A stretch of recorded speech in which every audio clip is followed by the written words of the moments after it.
Mga kalagad, welcome to my vlog. Dayon kayong lahat. O, di ba? Mayong buntag natin tanan, lalo na diyan sa mga taga-Bais, lalo na diyan sa Gasibulan, o lalo lang diyan sa taga-Mabinay, lalo na po sa taga Dumaguete, di ba? Lalong-lalo na sa Manila at sa Saudi Arabia, sa Israel, sa Lebanon, at sa buong mundo at sa Amerika. Hito ako ngayon mga kalagad.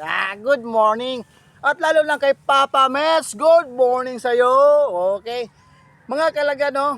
Ang ginagawa ko ngayon mga kalagad, first of all, is nagpapasto ako ng aking mga hayop. Ganito naman ako eh. Ganito ang life na pinili ko. At dito sa vlog, ito naman po ang pinili ko. Kaya mga kalagad, piliin nyo naman ako. Mahalin nyo man ako. Yakapin ko kayong lahat eh. Kasi po, mahal ko kayong lahat. Nagbablog ako mga kalagad dahil gusto po akong saguni. Gusto kong magkaroon ng kasikatan? Hindi. Gusto ako makapera? Hindi.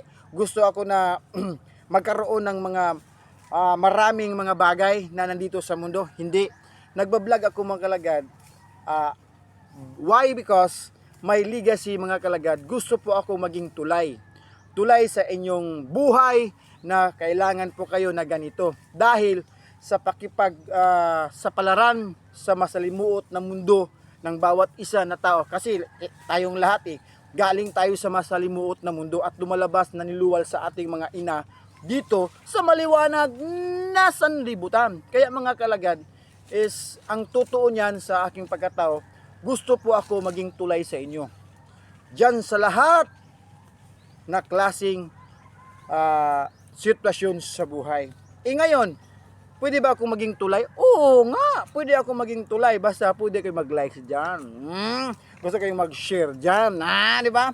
At higit sa lahat mga kalagad, i-follow nyo ang aking Facebook at ang aking page.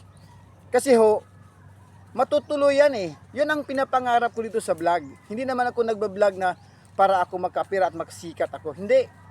Gusto po ako mga kalagad na ito ang aking ligasiya, na handa akong tumulong kahit man sa maliit na bagay. Bakit?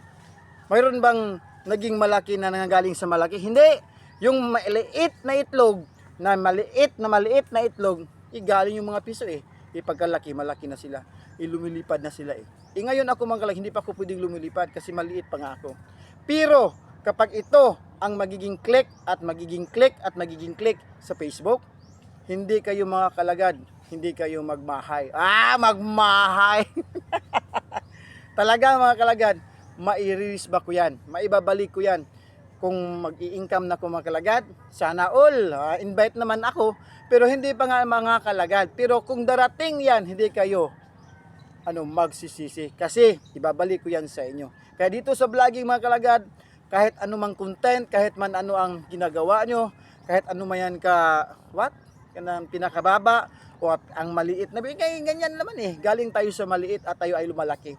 Hindi ako umatras, hindi ako umuurong mga kalagad. Talagang lalaban ako sa pagbablog. Kasi po, nandito ako ngayon. Kasi ito ang desisyon, ito ang decide ng buhay ko na magbablog ako mga kalagad. Dahil I have my dreams. Kayo mga kalagad, my dreams kayo. Shout out kay Palalon Bengbeng. Good morning sa iyo sir. Tatay Doro, Kalambat, at kay Baymboy Maas. Ay saludo ako sa inyong lahat. Good morning everybody. Laban!